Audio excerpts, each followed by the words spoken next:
Si tu tombes sur cette vidéo et que tu entends parler crypto un peu partout, si tu n'y comprends rien et que ça te met mal à l'aise, alors tu es exactement au bon endroit. La première barrière vient du mot lui-même, crypto-monnaie. On entend crypté, informatique, piratage. Rien que ça refroidit. Ensuite, il y a le mot monnaie. Et la seule monnaie qu'on connaît vraiment, c'est l'euro, qu'on utilise tous les jours.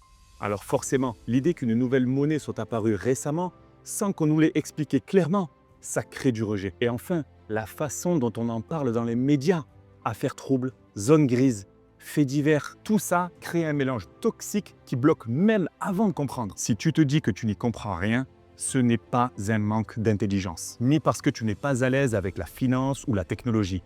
La première barrière, elle n'est pas technique, elle est surtout psychologique. Quand on se dit dès le départ qu'on n'est pas capable d'aller jusqu'au bout, on s'arrête déjà avant d'avoir commencé. Et la première chose à comprendre, ce n'est pas tes connaissances, c'est le droit que tu t'accordes à comprendre même si tu ne viens pas de ce milieu.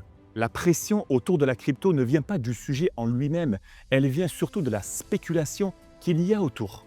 On parle beaucoup de chiffres qui montent, qui descendent, de timing, d'urgence, mais très peu de compréhension. Quand tu entends ça en permanence, ton cerveau se met en mode alerte, alors que toi, à la base, tu voulais juste comprendre ça tranquillement. Le stress ne vient pas de toi, il vient de la façon dont l'information circule aujourd'hui. Il y a quelque chose de très important à entendre.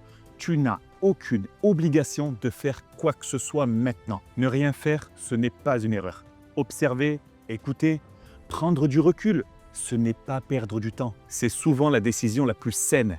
Et tant que tu cherches à comprendre, tu ne passes à côté de rien. Aujourd'hui, je me sens beaucoup plus serein qu'à mes débuts. Pas parce que tout est devenu plus simple, mais parce que j'ai appris à enlever l'urgence. Je ne regarde plus le sujet comme quelque chose où il faudrait décider vite ou faire un choix tout de suite. Je le regarde calmement, à mon rythme. Et quand on enlève l'urgence, on peut enfin réfléchir calmement. Si cette vidéo t'a aidé à te sentir un peu plus calme, c'était l'objectif. Et il y aura d'autres vidéos dans le même ordre pour continuer à mettre plus de clarté, sans pression. Tu peux simplement rester curieux et prendre le temps de t'informer à ton rythme. À très vite.